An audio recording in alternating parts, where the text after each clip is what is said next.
Astaghfirullah. Bismillahirrahmanirrahim. Assalamualaikum warahmatullahi wabarakatuh.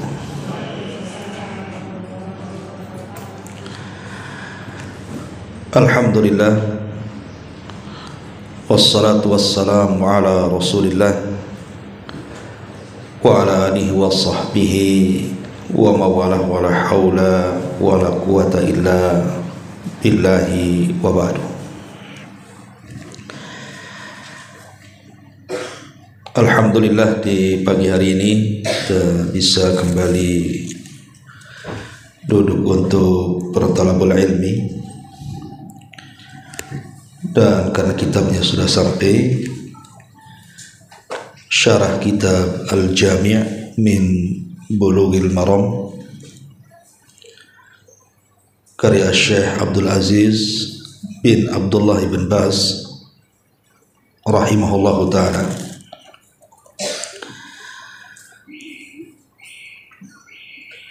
Dalam bab pertama di sini menjelaskan tentang bab seputar adab.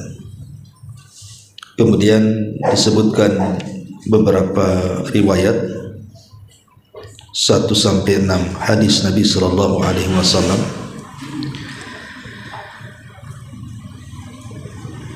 Baik, kita akan masuk pada hadis pertama, tidak memperpanjang muqaddimah.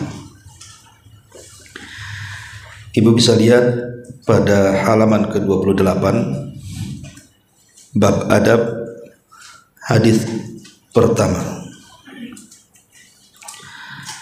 An Abi Hurairah radhiyallahu anhu qala, dari sahabat Abu Hurairah radhiyallahu anhu, beliau berkata,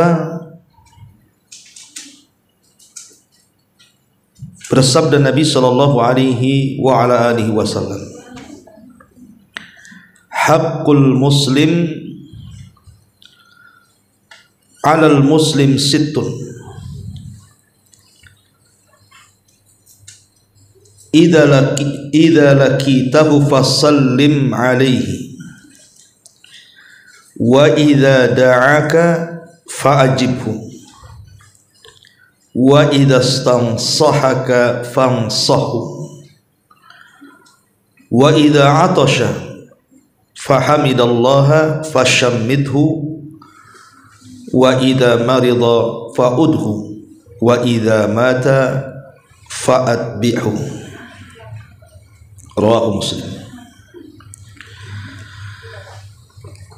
Kata Nabi sallallahu alaihi wasallam, hak seorang muslim atas muslim yang lainnya itu ada 6. Yang pertama, jika engkau berjumpa dengannya, maka ucapkanlah salam kepadanya. Yang kedua, jika dia mengundangmu, penuhilah undangannya. Kemudian yang ketiga, jika dia meminta nasihat kepadamu, berilah nasihat kepadanya. Kemudian yang keempat, jika dia bersin lalu mengucapkan kalimat alhamdulillah, maka doakanlah. Kemudian yang kelima, jika dia sakit maka jenguklah. Dan yang terakhir, jika dia mati maka iringilah jenazahnya.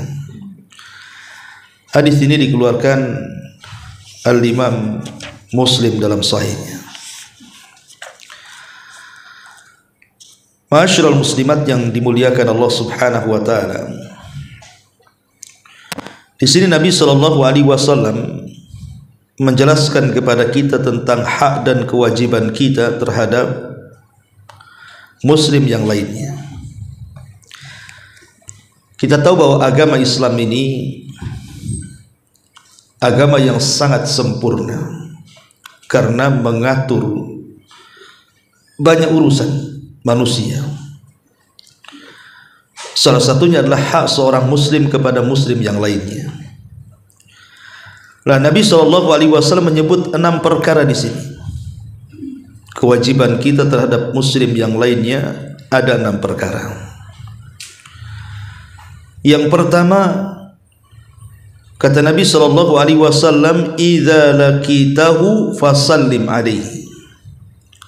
Kalau engkau berjumpa dengan saudaramu sesama muslim, maka lemparkan salam, ucapkan salam. Dan salam ini bukan perkara biasa, tidak. Karena kita tahu bahwa salam ini adalah tahiyah ahlil jannah. Dia adalah penghormatannya penduduk surga. Dan itu disebutkan dalam surah Al-Waqiah ayat 26, di mana Allah mengatakan la yasma'una fiha lagwan wala ta'thima illa qilan salaman salama. Mereka tidak akan mendengar di sorga itu kata-kata yang tidak berfaedah atau yang mengandung dosa, kecuali ucapan salam dan salam. Jadi kita tahu bahwa salam ini ucapan ahli jannah.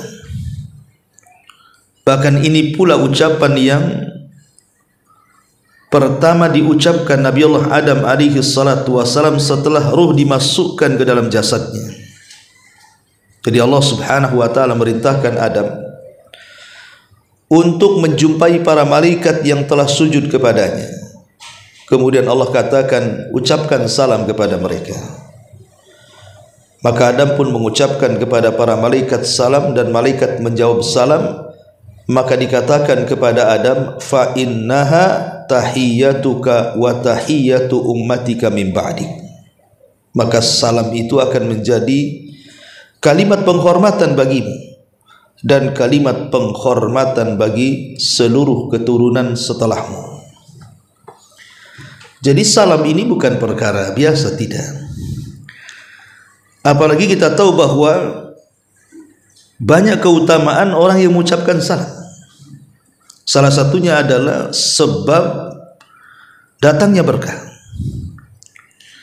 Sebagaimana hadis Anas ibn Malik radhiyallahu anhu, Nabi SAW pernah mengatakan kepada Anas, ya bunay, idza dakhalta ala ahlik fasallim alaihim yakunu barakatan alaika wa ala ahli baitika.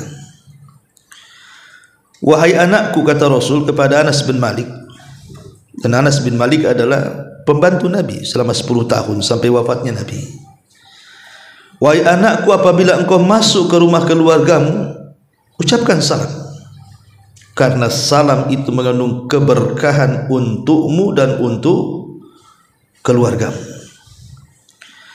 Jadi salam ini mendatangkan berkah.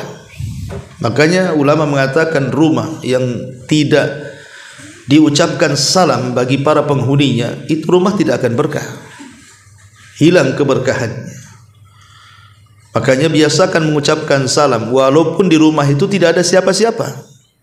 Pamannya ibu datang dari mana masuk ke rumah, tahu di rumah itu kosong, gak ada siapa-siapa, suami kerja, anak-anak sekolah, tetap dianjurkan mengucapkan salam. Kenapa? Karena walaupun tidak ada manusia dalam rumah itu, tetap salam itu akan dijawab oleh siapa? Para malaikat. Tetap akan dijawab oleh para malaikat. Dan ini berdasarkan hadis Nabi SAW, di mana Rasul mengatakan salam itu adalah nama dari nama-nama Allah. Maka sebarkan salam, kata Rasul. Karena seseorang itu apabila lewat di sebuah kaum kemudian mengucapkan salam kepada mereka, maka mereka akan menjawab dan bagi mereka keutamaan dan derajat yang tinggi. Tetapi kalau mereka tidak menjawab, maka akan ada makhluk yang lebih baik dibandingkan mereka yang akan menjawab salam, artinya para malaikat, ya. Jadi tetap kita mengucapkan salam. Lah di sini kewajiban seorang muslim dengan muslim yang lainnya itu, kalau ketemu di jalan ucapkan salam. Apalagi jelas penampilannya kan Bu, bahwa orang yang lewat itu pasti dia seorang muslim. Kau tahu, ialah pakai jilbab, pakai abaya, apalagi lebih syar'i lagi, nampak gitu ya, jilbabnya panjang, pakai kaos kaki, pakai cadar kan, itu artinya tidak mungkinlah kemudian kita langsung suudzon bahwa dia bukan muslim, pakaian zahirnya aja muslim. Artinya kalau seandainya kita paham dan kita tahu dan kita yakin orang yang lewat itu seorang muslim atau muslimah, maka hak kita kepada mereka itu mengucapkan salam. Walaupun mengucapkan salam itu sunnah hukumnya, tapi itu dianjurkan, dan orang yang menjawab salam hukumnya wajib.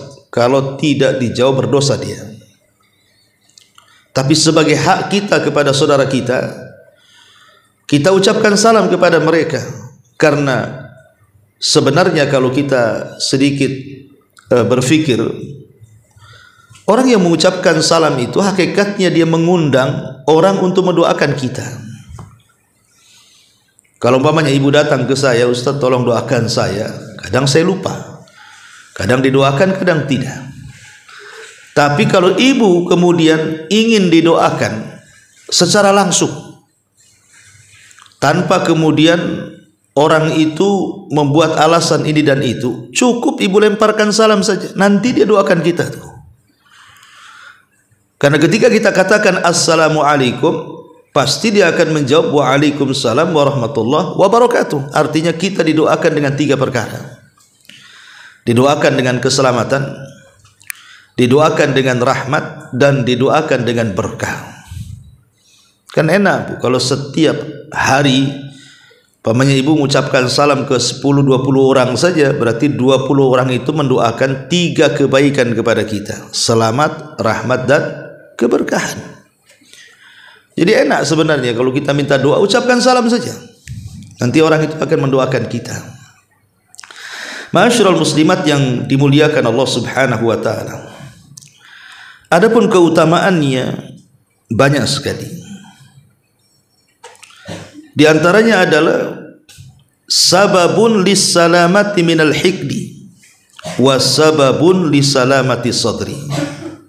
Jadi salam itu bisa menjadi sebab selamatnya kita dari kedengkian, dan bisa menjadi sebab selamatnya hati kita dari penyakit-penyakit hati. Perhatikan sabda Nabi SAW. Nabi SAW mengatakan, la tadkhulul jannah hatta tu'minu wa la tu'minu hatta tahabu, ala adullukum ala syai'in idza fa'altumuhu tahabbtum absus salama bainakum. Kata Nabi SAW,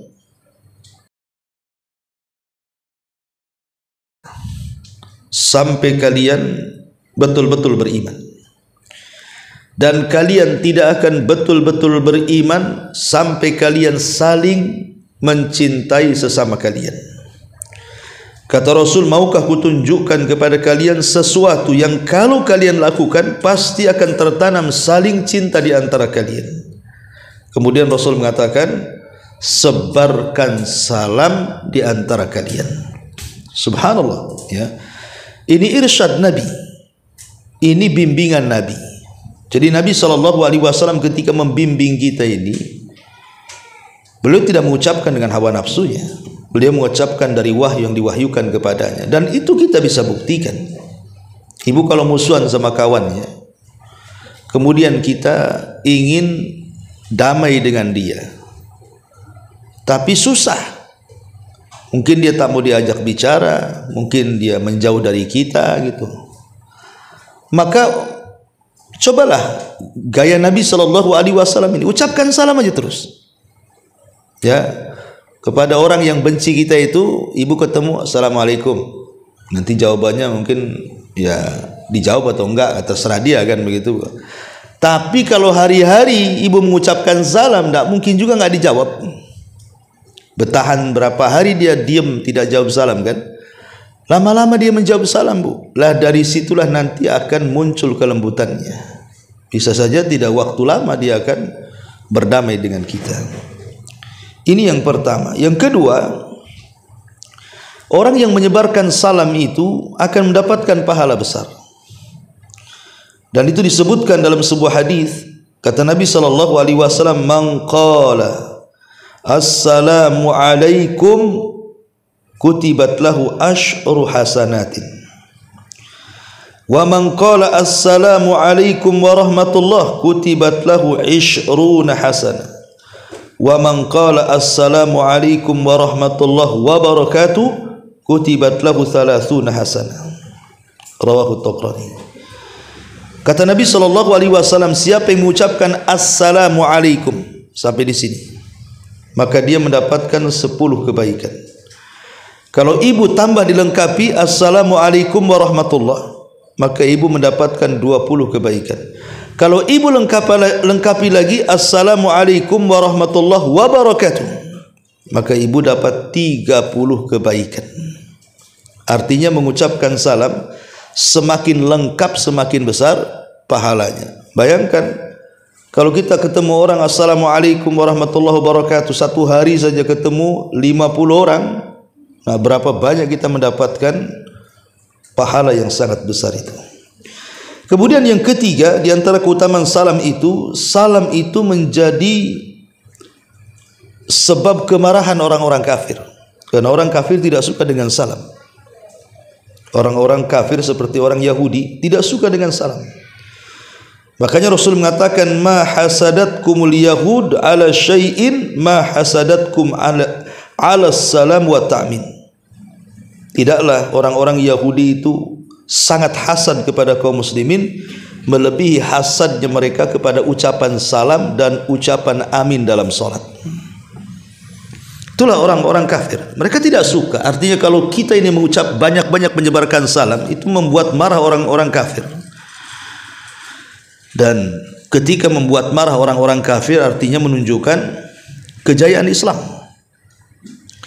Kemudian juga yang nomor 4, bahwa menyebarkan salam itu khairul a'mal, sebaik-baik amal. Ketika seorang laki-laki bertanya kepada Rasul tentang ayul islami khair, Rasul, dalam Islam amalan yang paling baik itu apa? Maka Nabi SAW menyebutkan beberapa perkara. Salah satunya adalah wa taqra'us salam ala man arafta wa man lam ta'rif. Kau sebarkan salam baik orang yang kau sampaikan salam itu kau kenal atau kau tidak kenal. Lihat bagaimana indahnya Islam. Jadi ibu mengucapkan salam itu jangan kepada sesama jemaah ngaji saja. Oh, kalau nampak jemaah kajiannya kencangnya dia salam tuh. Dari jauh dah diatur tuh volumenya tuh. Tapi kalau yang lewat bukan jemaah pengajian, bunyi pun tidak. Ya. Bedakan karena di antara tanda-tanda dekatnya kiamat, orang hanya mengucapkan salam kepada yang dikenal dan tidak mengucapkan salam kepada yang tidak dikenal. Padahal sudah yakin orang yang di jalan itu yang kita jumpai dia Muslim. Kecuali kalau nampak di lehernya ada salib atau nampak agama yang lain, nah itu lain ceritanya. Tapi kalau zahirnya Muslim, walaupun tidak dikenal, kata Rasul, ucapkan salam. Sebaik-baik amal dalam Islam. Ucapkan salam. Boleh jadi itu bagian daripada syiar, Bu. Ya. Bagian daripada syiar. Kalau ibu mamanya setiap ketemu orang assalamualaikum di perumahan ini saja, itu bagian daripada syiar. Syiar Islam ditebarkan di tengah-tengah kaum muslimin. Karena Islam ini kan semakin kesini kan semakin aneh, semakin asing, Bu. Kadang-kadang kalau ibu mengucapkan salam kepada orang yang tidak dikenal, bukannya dijawab malah nanya, kau kenal di mana katanya. Kan gitu, Bu ya. Kadang-kadang bukan dijawab malah nanya gitu kan. Kalau ibu jelasin tidak, saya mengucapkan salam saja. Ya, jadi ini masalah di sini. Kenapa demikian? Karena syiar salam itu sudah mulai dilupakan orang. Padahal itu sebaik-baik amal sebenarnya. Apalagi kemudian rahmat Allah ini akan turun dengan mengucapkan salam, kan kita tidak tahu, Bu. Ibu mamanya satu hari mengucapkan salam bisa 100 kali ke 100 orang. Lah dari ucapan salam ibu ke 100 orang itu rahmat Allah yang turun itu yang mana satu, kan kita tidak tahu. Mungkin kepada orang yang ibu salami di pasar, atau kepada orang yang ibu salami di jalan, atau kepada orang yang ibu salami di mana, kita tidak tahu rahmat Allah itu turun di mana. Makanya kenapa kemudian sebarkan salam saja. Mudah-mudahan dari sekian yang kita ucapkan salam itu adalah salah satunya Allah turunkan rahmat kepada kita. Ya, apalagi tadi saya sudah katakan sebab turunnya barakah, ya, sebab turunnya keselamatan kepada kita. Kan 3 perkara ini yang kita minta. Di dunia ini minta apa coba? Pertama selamat. Selamat semuanya kan, selamat keluarganya, ya, selamat dari segala hal, selamat dari utang, selamat dari penyakit, selamat dari macam-macam kalau bisa kan itu. Kemudian rahmat kasih sayang Allah. Karena dengan sayangnya Allah kepada kita, apapun yang kita minta Allah kabulkan hajat kita. Atau mungkin kita juga butuh berkah karena segala sesuatu itu inginnya bertambah dan kebaikan. Itu yang kita hajatkan. Cuman di sini yang harus Ibu pahami dalam masalah salam ini ada adab, ya. Di antara adabnya, pertama Bu, kalau mengucapkan salam jangan dalam hati Bu. Nggak bisa orang mau jawab, ya. Ucapkan salam itu dengan suara keras supaya dengar, nanti dijawab sama dia. Kenapa kau tak jawab? Kau aja nggak mengucapkan salam, udah dalam hati tadi. Ya saya jawab dengan dalam hati juga lah katanya.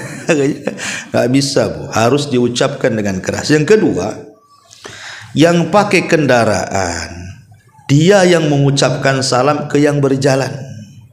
Ibu naik motor atau naik mobil, yang di atas kendaraan itu yang mengucapkan salam ke yang berjalan kaki. Nanti yang berjalan kaki mengucapkan salam ke yang duduk. Kemudian dari yang kecil ke yang besar, kemudian yang sedikit ke yang banyak. Memang begitu aturannya. Kemudian juga yang ketiga, hendaklah seseorang an yu'ida ilqa'as salam idza faraqa akhah walau yasira. Boleh mengulang salam kalau umpamanya kita ini berpisah walaupun sesaat dengan saudara kita. Umpamanya kita jumpa di gang sebelah. Assalamualaikum Om. Waalaikumsalam. Rupanya dia mutar ke gang-gang yang lainnya. Kita pula mutar ke gang yang sama. Walaupun umpamanya dalam satu perumahan ibu ketemu 10 kali Bu, ucapkan salam. Ya nggak tahu petak umpet tuh apa tuh. Ya, mungkin dia putar-putar gang ketemu lagi dia. Maka itu disunahkan juga mengucapkan salam walaupun ke orang yang sama. Ya. Ini juga termasuk adab. Kemudian yang keempat, ya salam apabila masuk rumah, itu sudah jelas. Kemudian yang nomor 5, tidak disarankan pakai isyarat tangan. Ya kalau dari kejauhan pakai isyarat tangan boleh, tapi harus diselipkan ucapan salamnya. Umpamanya ibu ketemu kawan di seberang jalan, ya kan? Kalau ibu mengucapkan salam kan nggak dengar orang itu. Maka caranya apa? Ibu isyaratkan tangan sambil ibu katakan Assalamualaikum. Ustaz nggak dengar dia. Terserah dia lah mau dengar nggak dengar kan. Nanti ada yang jawab juga para malaikat. Yang jelas tidak dicukupkan dengan isyarat saja, tapi ucapkan juga Assalamualaikum. Dan kita tahu bahwa menjawab salam juga kalau ada orang yang mengucapkan salam itu fardu kifayah. Kalau sudah ada yang jawab, kalau kita lagi kumpul ya sudah cukup. Kemudian juga an al-basyasatu wa talaqatul wajhi wal musafaha. Hendaklah sembari mengucapkan salam juga jangan lupa juga senyum, kemudian wajahnya juga enak dipandang. Tidak mungkin Bu sambil marah-marah mengucapkan salam kan? Yang jawabnya pun marah-marah juga nanti.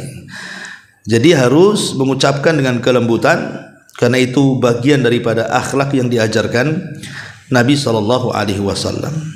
Dan kalau bisa tinggalkan lafaz-lafaz yang tidak ada dalam hadis, seperti dalam bahasa Arab sabahul khair, sabahun nur, masaul khair, masaul nur. Bahasa kitanya selamat pagi, selamat siang, selamat sore, selamat malam, selamat tidur, selamat bangun gitu ya, selamat makan.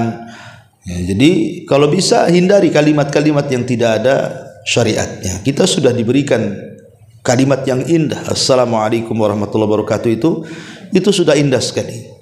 Jangan mengganti kalimat-kalimat seperti salam, apalagi dengan teriakan-teriakan, halo, kemana, nah, gitu enggak. Jadi Islam sudah mengajarkan seindah mungkin. Taib.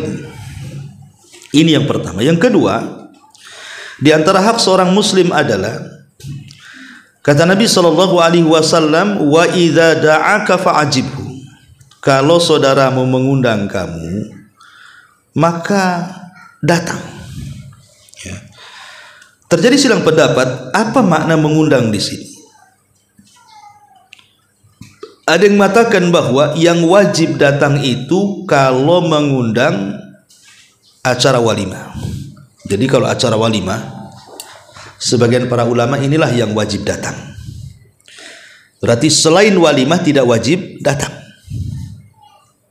Itu sebagian para ulama, dan ini pendapat daripada sebagian para ulama, wajib mendatangi. Dan itu jumhur ulama mengatakan ala wujubi ijabatiha illa li udhrin syar'i.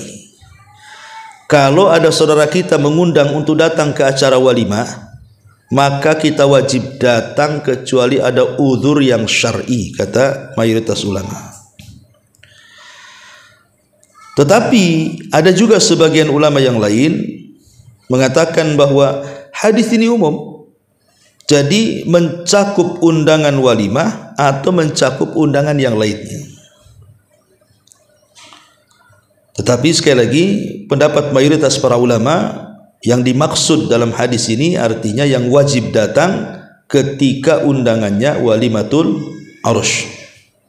Ya, walimatul urush, ada orang menikah, anaknya menikah, saudaranya menikah, tiba-tiba kita diundang, maka wajib datang. Ya. Tapi ada juga yang mengatakan tidak mesti walimah, pokoknya undangan dari saudara kita, seperti namanya undangan makan-makan akikah dan begitu seterusnya, maka itu juga wajib datang. Tetapi ulama mengatakan, kalau ada hal-hal yang mungkar di dalamnya, jadi dalam acara itu ada kemungkaran, seperti ada minuman-minuman khamr ataupun hal-hal yang diharamkan Allah Subhanahu wa taala, maka kita tidak boleh datang ke undangan itu kecuali dalam rangka mengingkari kemungkaran. Kalau sanggup.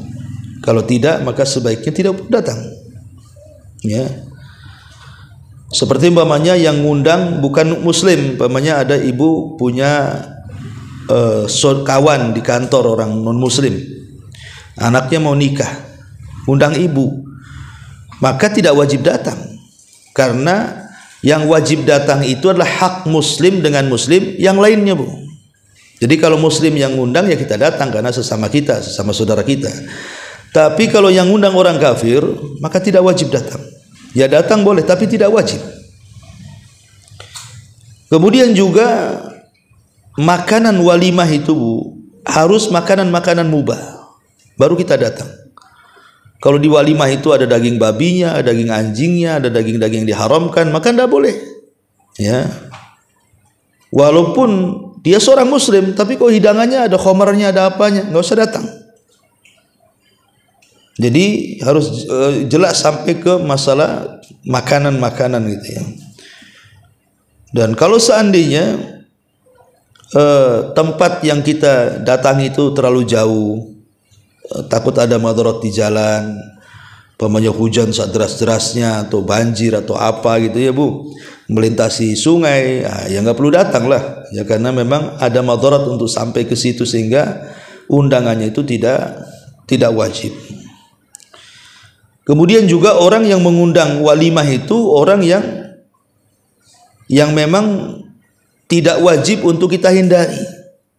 Seperti umpamanya orang yang undang itu orang yang jahat, bos narkoba, bos judi, orang yang fasik nampak gitu ya, maka tidak boleh datang kita. Jadi itu harus dipahami juga, walaupun walimah itu wajib hukumnya kita datang, tetapi harus memahami adab-adab seperti ini. Ya, tidak ada kemungkaran di dalamnya. Kemudian juga yang ngundang dia seorang muslim, kemudian makanan yang dihidangkan juga makanan yang mubah, kemudian orang yang ngundang juga bukan orang jahat terang-terangan kejahatannya, dan juga perjalanan untuk sampai ke tempat walimah itu tidak membahayakan. Dan kalau jaraknya safar, ya tentu harus dengan mahram kalau bagi perempuan. Lah ini diantara adab-adab undangan. Tapi kalau seandainya undangannya umum, Bu, tidak wajib datang. Namanya ibu di grup WhatsApp gitu ya kan, ada 200 orang. Kemudian yang punya hajat walimah itu dia ngumumkan di grup WhatsApp itu bahwa anak saya tanggal sekian, hari sekian, bulan sekian, tahun sekian akan menikah, tolong datang. Ini kan undangan umum, Bu, ya. Maka yang seperti ini tidak wajib datang.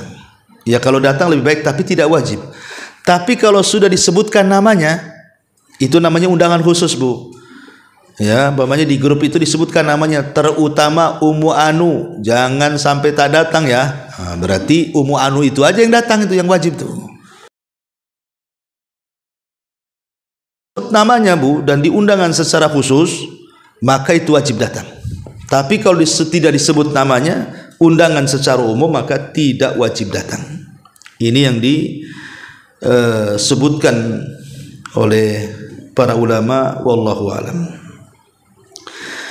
Taib. Kemudian yang ketiga, kata Nabi SAW di sini, di antara hak seorang muslim adalah wa idastansahaka fansahu. Apabila saudara meminta nasihat, nasihati. Ya. Nasihati. Kalau datang saudara kita minta nasihat, jangan bilang saya tidak bisa nasihati. Tetap nasihati, walaupun hanya mengucapkan bertakwalah kau kepada Allah. Tapi ingat, yang namanya nasihat itu kan ada adab-adabnya kan, Bu. Ya, nasihat itu ada adab-adabnya. Salah satunya haruslah seseorang itu punya niat baik. Ya. Jadi ketika menasihati itu memang betul-betul ada niat baik. Di mana niat baik ini ingin ditularkan kepada saudaranya supaya dia juga mendapatkan kebaikan. Jadi betul-betul karena kecintaan kepada kebaikan kepada saudaranya, makanya dia mau menasihati. Kemudian juga nasihat itu juga ketika kita memberikan nasihat kepada orang lain, seolah-olah kita sedang menasihati diri sendiri, Bu. Jadi seolah-olah ibu itu sedang ngaca. Ibu ngomong di depan kaca. Seperti itulah kita menasihati orang. Supaya antara ucapan dan perbuatan orang yang menasihati itu sama. Ya, jangan sampai kita menasihati orang tapi kita pula melakukan. Termasuk juga di antara adab nasihat itu betul-betul karena keikhlasan. Bukan karena ria, bukan karena saya merasa lebih baik dia tidak, nggak boleh.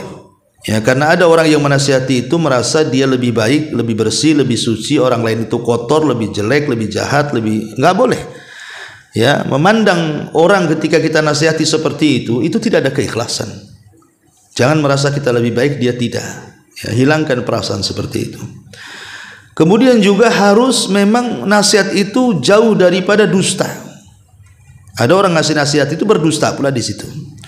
Makanya kenapa kalau kita menasihati orang itu harus tasabut dulu, Bu. Tasabut itu artinya pastikan masalahnya pas. Jangan kata orang. Kalau kata orang itu belum pas tuh masalahnya, nanti kita nasihati rupanya nggak seperti itu. Salah paham. Ya. Termasuk juga harus dengan ilmu. Kita harus punya ilmu yang nasihati. Bukan menasihati dengan kejahilan, nanti bukan nasihat nantinya. Bisa saja malah debat kusir dan begitu seterusnya. Termasuk nasihat itu jangan sampai di keramaian orang. Karena ini bukan nasihat, ini memalukan. Ada orang ini mau dinasihati, kebetulan di warung kopi banyak orang pula di situ. Oh, di situ teriak-teriak dinasihati, nyeramai dia. Ini bukan nasihat namanya, ya. Jadi tidak boleh, nasihat itu tetap melihat maslahat. Kalau bisa tarik sendiri antara kita dengan orang yang diberikan nasihat. Dan juga di antara adab nasihat ya tentang ibarah juga, ya menyusun kata itu kan tidak sembarang. Kalau bisa cari kata-kata yang baik. Kemudian kalau bisa menutup aib, ya jangan sampai kemudian orang nasihati itu merasa terbongkar aibnya. Itu juga penting, termasuk juga waktu, tempat. Karena ada orang itu yang hati ketika dinasihati itu hatinya menerima, tapi ada di lain waktu, di lain tempat terkadang dia menolak. Hati orang itu kan kadang-kadang ada waktu-waktunya menerima, ada waktu-waktunya menolak. Makanya pentingnya cari waktu dan tempat dan bahasa yang bagus itu. Ya, jadi kalau memang kita tidak bisa, kita bisa mencari orang ketiga yang mungkin bisa menasihatinya. Dan kalau kita minta nasihat kemudian nasihati, ya bersyukur. Ya, jadi adab orang nasihati pun harus bersyukur. Jangan kemudian marah gitu ya. Kemudian yang kedua, kalau memang itu baik, kenapa tidak? Kita terima dan kita amalkan. Dan kita ucapkan alhamdulillah, masih ada orang baik yang mau nasihati kita. Ini yang ketiga. Dan dalam sebuah hadis Nabi SAW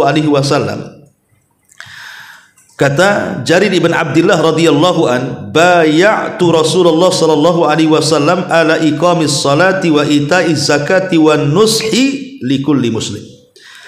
Kata Jarir ibn Abdullah, dia mengatakan, aku berbaiat kepada Rasul untuk menegakkan salat, menunaikan zakat, dan untuk saling memberikan nasihat kepada seorang muslim. Dan Rasul mengatakan ad-dinun nasihah, agama itu nasihat, agama itu nasihat, agama itu nasihat. Taib, ini yang ketiga. Kemudian yang keempat, wa idza atasha fahamidallah fashammithu. Kalau ada saudara kita bersin, Bu, kemudian dia mengucapkan alhamdulillah, ibu jangan diam saja, tapi ibu doakan dia. Yarhamukallah. Ucapkan yarhamukallah. Dahulu ada seorang ulama hadis namanya Al-Imam Abi Dawud As-Sijistani. Ma'ruf ya kan, kalau kita cerita hadis biasanya di belakang hadis itu ada kalimat hadis ini diriwayatkan Bukhari, Muslim, Abi Dawud, Tirmidzi gitu. Jadi ketika kita membahas biografi Abi Dawud As-Sijistani ini rahimahullahu taala, jadi saat dia thalabul ilmi, perjalanan thalabul ilmi, dia naik kapal. Naik kapal mungkin kayak pompong lah di zaman sekarang ini, kapal kayu gitu. Jadi dia bayar ongkosnya itu 1 dirham supaya mengantarkan, menyeberangkan ke seberang sungai. Berangkat Abi Dawud ini. Ketika sudah sampai di tengah, Bu, tiba-tiba dia mendengar orang bersin dari ujung sungai.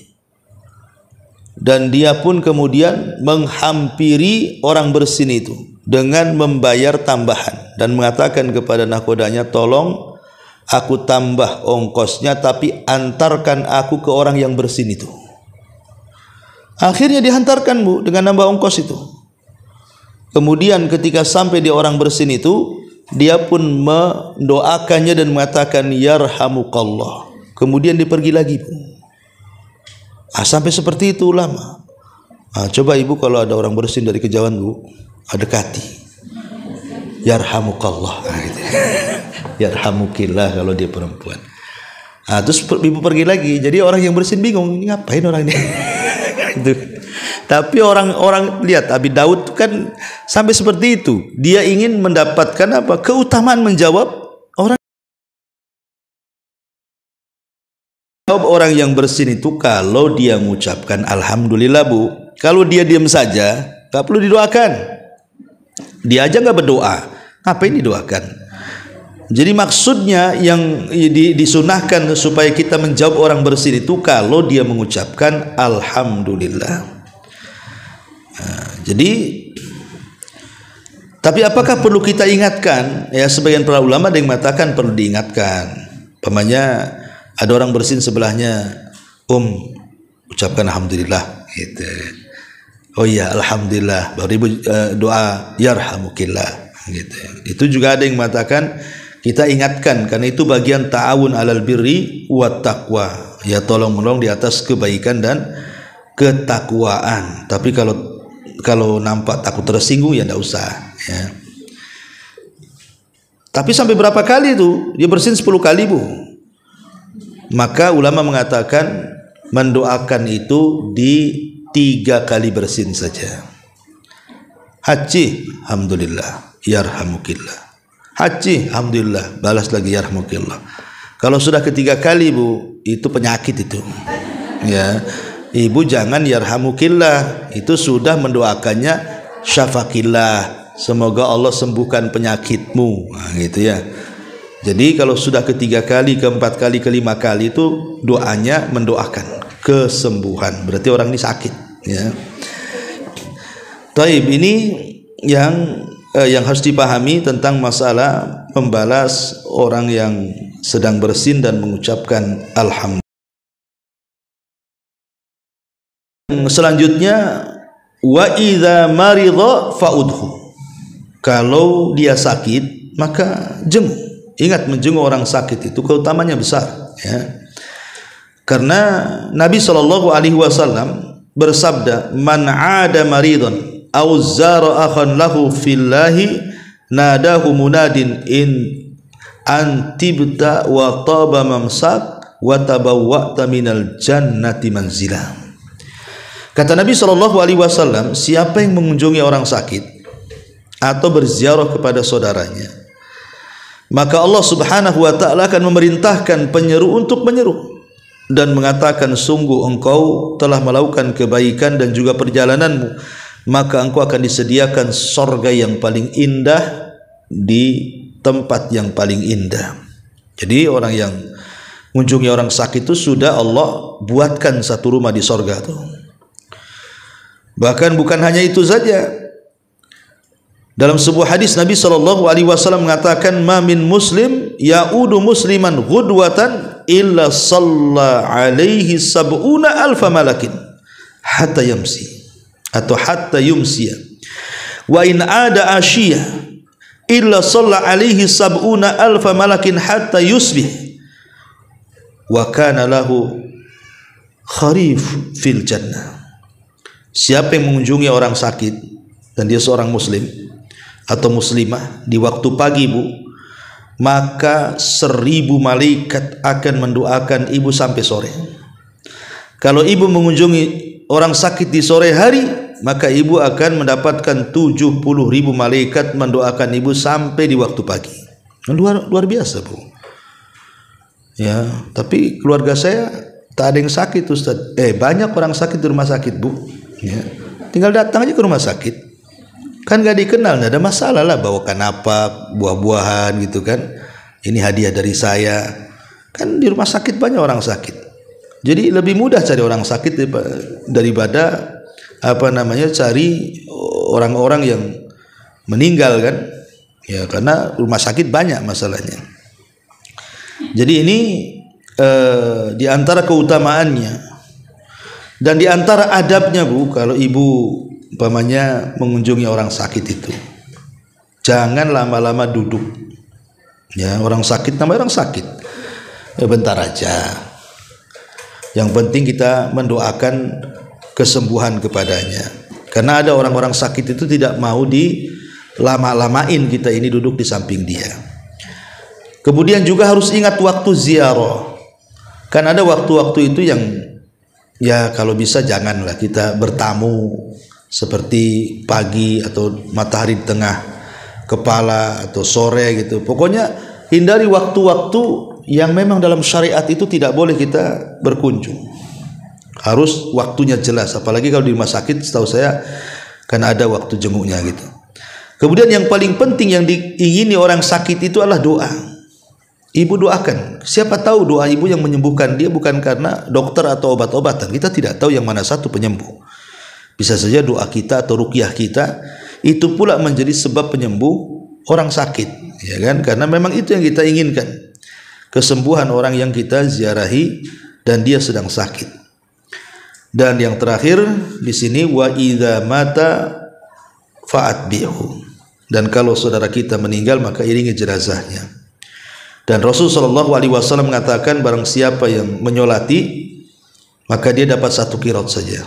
Tapi kalau sampai dia menguburkan, maka dia mendapatkan 2 qirat, artinya mendapatkan 2 pahala sebesar gunung Uhud. Dan ketika kita mengantarkan jenazah juga tentu sekalian ziarah kubur, ya, karena ada orang yang mengantarkan jenazah itu jarang-jarang ziarah kubur. Jadi sekalian mengantar jenazah, disitulah kita juga harus tahu adab-adab ziarah kubur dan ambillah pelajaran dari setiap orang yang meninggal yang kita hantarkan ke kuburan. Wallahu a'lam bishawab. Ini diantara 6 hak seorang muslim terhadap muslim yang lainnya. Taib, sampai di sini. Kalau ingin bertanya silahkan.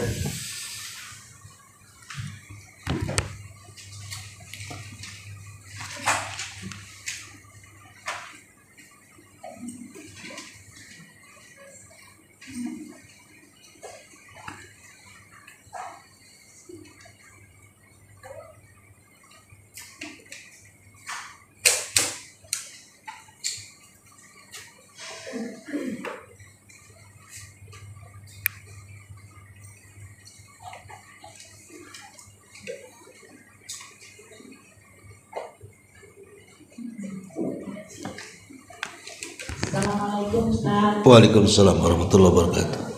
Saya bertanya tentang undangan tadi. Yang ngundang, yang wajib datang itu yang punya hajat. Kalau yang tidak punya hajat dia ngundang, itu masukan orang yang nggak diundang tuh namanya. Nanti tekor pula kan gitu.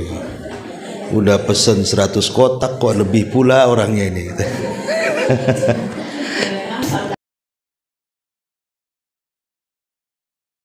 Sebentar belum selesai. Jadi ini satu. Jadi yang ngundang itu harus pemilik hajat. Yang kedua, kecuali kalau pemilik hajat ini mewakilkan ngomong sama saudaranya, ya terserahlah kamu ngundang siapa, yang penting rame gitu kan.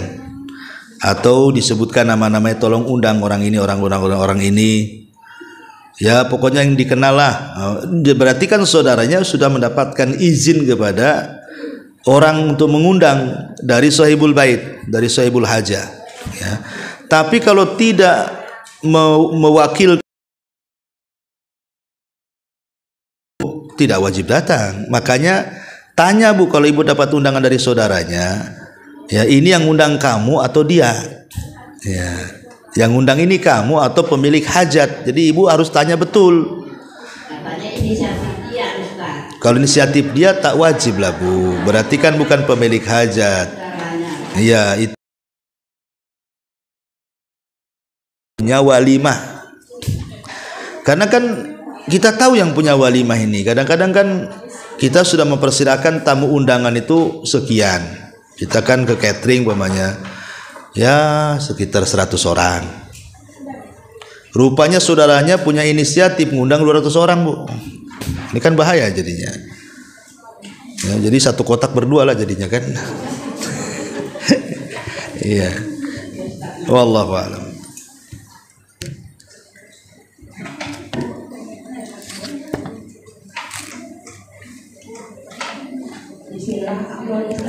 Iya. Kalau dalam suatu WhatsApp group, apakah kita wajib memberi salam, dan apalagi utamanya itu seandainya WhatsApp group itu punya anggota 100 orang atau berapa gitu, apakah doanya itu sama atau apa sama ininya ketika 200 orang gitu, apakah kita juga wajib untuk menjawab salamnya tersebut? Gimana nggak kurang jelas. Dalam satu grup itu apakah kita Oh ibu dalam grup handphone atau grup apa gitu, WhatsApp gitu ya, tentang salam Ustaz? di media atau di ini? Di WhatsApp grup Ustaz. Iya di media berarti. Apakah kita harus mengucapkan salam pada apalagi memulai pembicaraan Ustaz? Kalau dalam grup maka hukum menjawab salam itu fardu kifayah.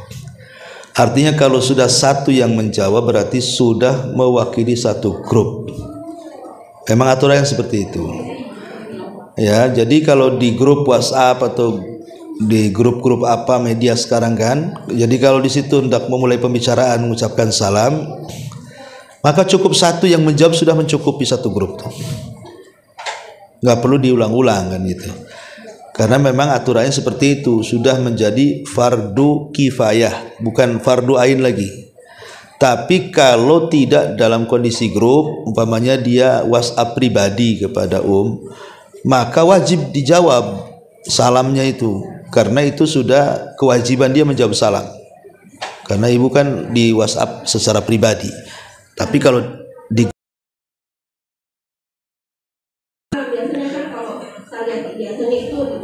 awalnya itu ucapkan Iya, ini baru jawab salam. Bagaimana dengan memulainya? Apakah kita juga memulai mengucapkan salam? Ya, kalau memang obrolan satu grup, ya mengucapkan salam itu kan hukumnya sunnah, Bu. Mengucapkan salam itu hukumnya sunnah. Kalau sudah dimulai dengan salah seorang mengucapkan salam, artinya kan sudah terwakili semuanya. Ya, tidak perlu mengucapkan salam lagi. Begitu juga menjawab salam yang tadinya hukum wajib ain itu menjadi fardu kifayah karena terwakili dalam satu kelompok. Karena itu bedanya. Yang wajib saja sudah cukup terwakili, apalagi yang sunnah. Ya, wallahu a'lam. Iya. Iya. Ketika kita tahu punya ada saudara atau teman kita sakit, tapi pada saat itu kita tidak sempat menjenguknya, apalagi nanti sehat baru kita ada waktu untuk menjenguknya. Apakah itu sama dengan menjenguk orang sakit, Ustaz? Ya kalau udah sehat mana bisa. Udah sehat ya enggak, itu jenguk orang sehat namanya. Kita punya waktu, Ustaz. Justru keutamaannya, Bu, kenapa orang sakit itu kita jenguk? Kadang-kadang gini, Bu. Kadang-kadang sakitnya tak seberapa, tapi gara-gara tidak ada yang jenguk makin parah sakitnya, Bu. Kan gitu, Bu. Sakitnya nggak seberapa, tapi sakit hatinya lebih sakit lagi. Kenapa tak dijenguk saya, katanya. Jadi makin memperparah. Nah, di sini kadang-kadang perlunya kita ini menjenguk orang sakit itu untuk membesarkan hati dia, memberikan semangat supaya optimis hidupnya. Waktu sakit itulah dia butuh kita, ya. Makanya kita lihat coba, kebanyakan orang-orang sakit yang putus asa itu karena tidak ada orang yang menemani dia. Ujung-ujungnya ya orang yang dicintai dia saja, mungkin suaminya atau istrinya atau anaknya. Kadang-kadang kita ini yang tidak ada hubungan dengan dia itu cuma 2 kali saja berkunjung, itu waktu sakit dan waktu mati aja. Wah, udah meninggal orang itu ya. Oh iya, kita ke sana katanya kan itu ya. Harusnya kan kalau ada saudara kita yang sakit itu kan kesempatan, Bu. Ibu umpamanya orang sakit nih bisa berkali-kali, mungkin dalam sebulan mungkin ada waktu bisa 2-3 kali, itu kan lumayan, Bu. Didoakan 70.000 malaikat kan. Kesempatan. Kalau ada orang sakit, ayo kita berkunjung lagi, terus seperti itu. Ini kan kesempatan. Karena kita mendapatkan doa malaikat yang begitu banyak gitu. Karena orang sakit ini terkadang bukan bawaan yang kita bawa, Bu. Terkadang dia tak mau makan juga buah-buahan yang kita bawa. Yang jaga yang makan malah kan. Jadi mereka hanya ingin supaya ketemu kita, senang dengan kita, dikasih semangat hidup oleh kita. Lebih daripada itu tidak ada. Nah, apa orang sakit itu?